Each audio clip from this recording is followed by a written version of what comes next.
you got there? Don't do me like that. What? It was $75 on I was about to say, that is not a MacBook. We gotta get you a MacBook. That's crazy. You get that from the check cashing spot? Y'all really do people. You get a tip back and tokens with that joint? Jim Palm Breakers. You get 3 with that joint? Every nigga in here can afford to grab me a MacBook, so just grab me one.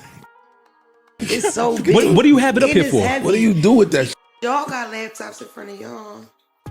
And I was nervous to pull his laptop out, pulled it out. As soon as I did, Park explained to me it's free. I was Pull out a the laptop whole day. Pulling out a laptop just from the cut on a pod is hilarious. Because it's ugly and it's cheap, and I do y'all. But pulling out a Sears laptop.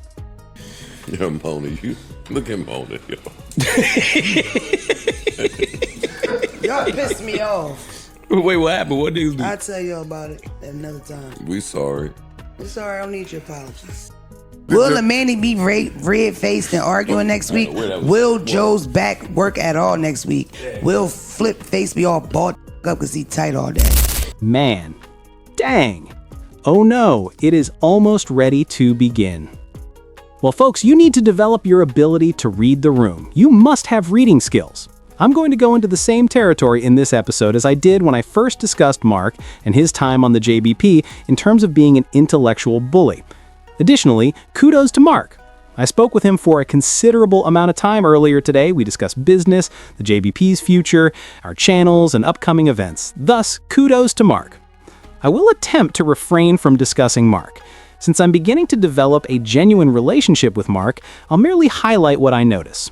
Having said that, you guys are suddenly acting like Mona's intellectual bullies. One of the first things she said when she first appeared on the show was, "I don't like how you guys have all these inside jokes. I don't like that you guys aren't paying attention to what should happen on the show or giving me pause before it starts. We don't have any pre-med. Even when we don't meet, I'm still expected to learn how to get along with everyone. Additionally, none of you is helping me in any way. And that's okay since Mona is obviously capable of standing by herself. However, the tension was something I noticed right away that they weren't noticing, and I continue to talk about it. Oh, that's not what's going on, guys, everyone says. Indeed it is. Recall the tale she was narrating about her relationships, sexual adventures, and the absence of them. That alone informs me that Mona and I have a distinct level of sensitivity. And many people are unaware of this because they quickly assume the worst of someone when they see them acting in any way as a bully. However, no one ever makes an effort to get to the heart of the matter. There's never anyone who visits the base. What initially made her this way? Mona is quite sensitive. At the end of the show, she was unhappy and they were shocked by this incident, the laptop predicament, and the many times she spoke about it. They were unable to determine the cause. This is something she will carry around in her mind and use against you all in the future. You all need to take this seriously. It may sound ridiculous, but you must apologize to Mona, the dog, because she will figure out why Melyssa left if you continue to make the same corny jokes to her as you did to Melyssa. Guys, let's be clear, she hasn't committed yet. She's not confined. During that interview, she made it clear. She was negotiating with Joe at the time. Yes, I am here temporarily, but I will continue to put on my show. My show still precedence over my new endeavor. Furthermore, I'm not sure how long I'll be here because I don't really get along with any of these men. Additionally, the males are reading these comments. If they are intelligent, which they are, the engagement is being read by them. Additionally, they are observing the amount of attention Mona is garnering on her own. But for whatever reason, these individuals believe that we must constantly make fun of one another to demonstrate that we are genuinely friends and cool with one another. And for some reason, they believe that this is what we want to see. That is, them making fun of one another. It would be awesome if they continued to make fun of the celebs and all the subjects they covered. Joe makes an effort to maintain that perspective. However, he has also refrained from commenting on all of the ongoing conflicts. He has been avoiding involvement because Joe remained silent throughout all of that. On the topic, he was mum. Additionally, we are simply going to work, by which I mean the co-hosts. All we're going to do is work. The relationships don't truly concern us. For example, we operate together. They have no idea what this will do to the pod later on. Mona was furious. For the remainder of the program, she was furious. Let me also discuss the laptop incident. This is a fact of life.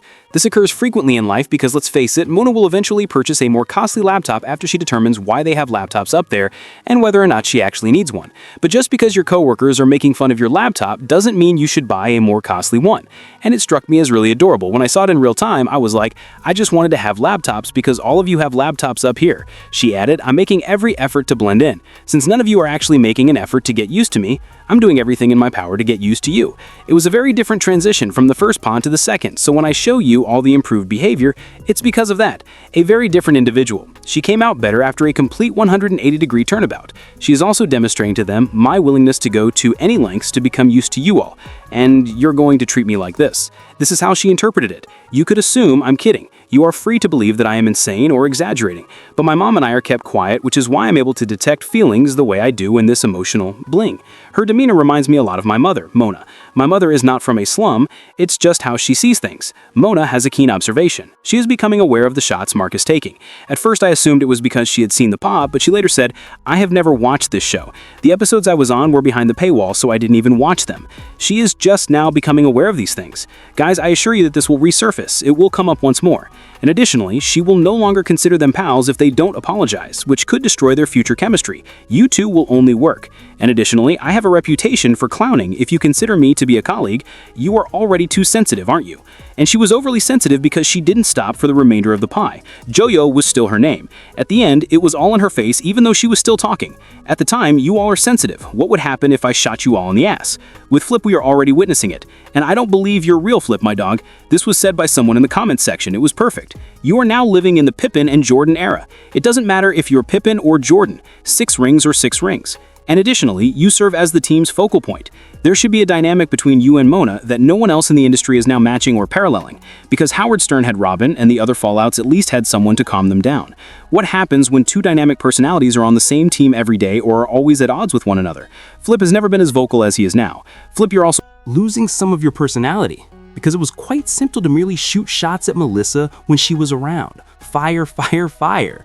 But now it's like, oh, he doesn't have any information about Mona, and he doesn't have a rapport with her.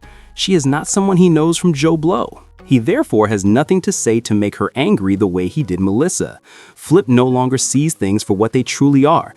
Instead, everything now feels personal. Mona doesn't know you well enough to declare that you have a Dicaius face and that you have had a distinct face, not even a pod during her stay there. You don't get along with her. It's as obvious as day.